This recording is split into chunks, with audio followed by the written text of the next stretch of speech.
The cool thing about that, I don't know if you can hear it. Literally, Denmark is a big land, but you can hear it in like from Foon. You can hear it still sounding off. You can hear it. It sounds ridiculous. When I say ridiculous, I mean cool in a way. But I think they should be playing that one more time. You can literally hear these horns echo. I mean, miles away.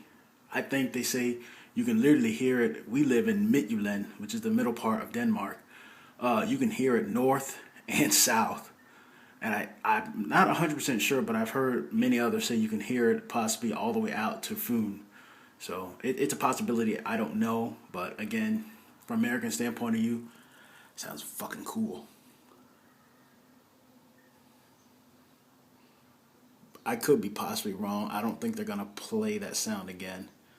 So, but if they do, you've already heard it. It's just going to sound exactly what you just heard before. So, again, Befrielsen, I think I'm so butchering that right now, but that was the alarms back in the day in Denmark when Germany invaded. That was what they played for the, take cover and coast is clear thing.